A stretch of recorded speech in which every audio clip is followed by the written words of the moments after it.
నీ మార్గమును యెహోవాకు అప్పగించుము, నీవు ఆయనను నమ్ముకొనుము, అప్పుడు ఆయన నీ కార్యము నెరవేర్చును.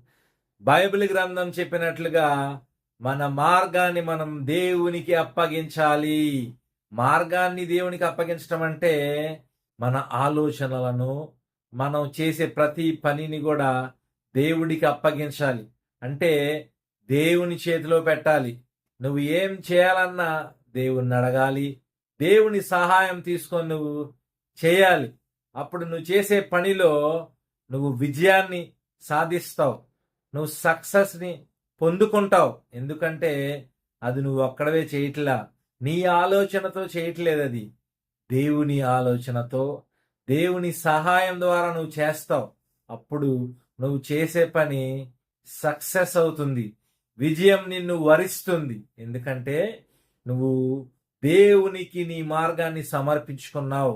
నీ సొంత ఆలోచనలు చేయకుండా, నీ సొంత ఉద్దేశాలను నెరవేర్చుకోకుండా దేవుని చిత్తాన్ని తెలుసుకొని ఆయనకి నచ్చినట్లుగా నువ్వు చేశావు. కాబట్టి దేవుడు దాంట్లో నీకు విజయాన్ని ఇస్తారు. కాబట్టి ఈరోజు దేవుని బిడ్డలారా, దేవుడు మనతో మాట్లాడుతున్నారు. మనం మన మార్గాన్ని దేవునికి సమర్పించాలి. మనం ఆయన దగ్గర ఆలోచన తీసుకోవాలి. యథార్థముగా జీవించాలి. దేవుని దృష్టిలో నీతిమంతులుగా ఉండాలి. సత్యాన్ని అనుసరించాలి. మేలైన కార్యాలు చేయాలి.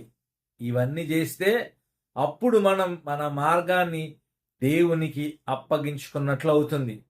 అంతేగాని మన ఇష్టానుసారంగా మనం బ్రతుకుతా, మనకి నచ్చింది మనం చేస్తా, నా మార్గాన్ని దేవునికి అప్పగించాను, దేవుడు నా కార్యం సఫలపరచట్లేదు అని అనకూడదు. అలా చేస్తే మన మార్గం దేవునికి అప్పగించినట్లు కాదు. దేవునికి ఇష్టమైనది మనం చేయాలి. దేవుని బిడ్డగా ఉండవలసిన అర్హతలు మనం పొందాలి. దేవుని బిడ్డగా ఉండాలంటే ఏం అర్హతలు కావాలి?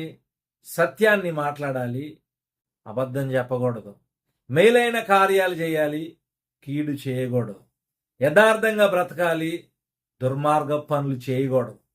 ఇవన్నీ చేసి దేవా నాకు సహాయం చేయి అని అడిగితే దేవుడు నువ్వు అడగకముందే నువ్వు తలపెట్టిన కార్యాన్ని ఆయన నెరవేరుస్తారు. ఎందుకంటే దాంట్లో సత్యం ఉంది, దేవుని ఆలోచన ఉంది. కాబట్టి తప్పకుండా దేవుడు నిన్ను విజయాన్ని ఆరోహించేవాడిగా చేస్తారు. కాబట్టి దేవుని పిల్లలారా, ఈరోజు దేవుడు మనతో మాట్లాడిన విషయాలు మనం గమనించి మన మార్గాన్ని ఆయనకి సమర్పించి ఆయన ద్వారా మన జీవితంలో విజయాన్ని సాధిద్దాం. దేవుడి యొక్క వాక్యాన్ని దీవించి ఆశీర్వదించునుగాక. ఆమేన్.